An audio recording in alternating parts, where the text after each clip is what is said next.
আমাকে দুই প্রকার ব্যক্তিকে কুরবানির গোশত দিলে সোয়াবের পরিবর্তে আর গুনাহ হবে। নবীজি সাল্লাল্লাহু আলাইহি ওয়াসাল্লাম কঠোরভাবে নিষেধ করেছেন এই দুই ব্যক্তিকে কুরবানির গোশত দেওয়ার জন্য, অথচ আমরা এদেরকে দিতে খুব বেশি আনন্দ ফিল করি এবং সোয়াব মনে করে তাদেরকে দেই। নবীজি সাল্লাল্লাহু আলাইহি ওয়াসাল্লাম নিষেধ করেছেন, বুখারী, মুসলিম এবং সিয়াসিত্তার অধিকাংশ কিতাবের মধ্যে এই হাদিসগুলো বর্ণনা করা হয়েছে, কিন্তু অধিকাংশ মানুষ আমরা জানি না এবং অনেকে জেনেও না জানার ভান করে বসে থাকি আমরা।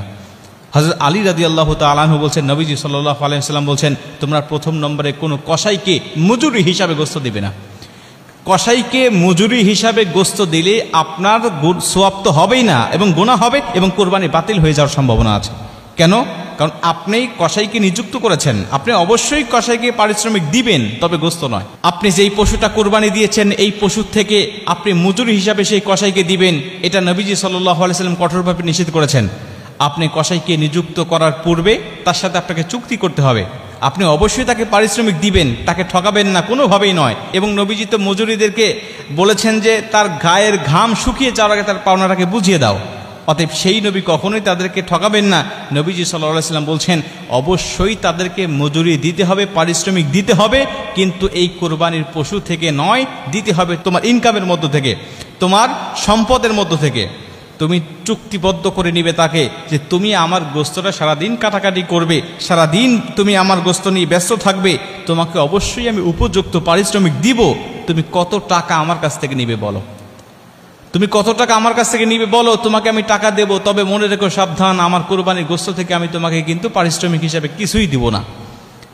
এরপরে আপনি তাকে উপযুক্ত পারিশ্রমিকটা বুঝিয়ে দেওয়ার পরে আপনি অন্য 10 জনকে যে পরিমাণ গোশত দেন বা যে নিয়তে আপনি গোশত দেন, আপনি তাকে ঠিক সেইভাবেই আপনি তাকে কিছু দিয়ে দেন পারিশ্রমিক দেওয়ার পরে। কিন্তু আপনি গোশতকে পারিশ্রমিক হিসাবে দিয়ে দিলেন বা ওই আপনি মূল্য কম দিলেন যে আমি তো তাকে কিছু গোশত দিবই, অতএব মূল্য কম দিচ্ছি, তাহলে আপনার সওয়াব হবে না।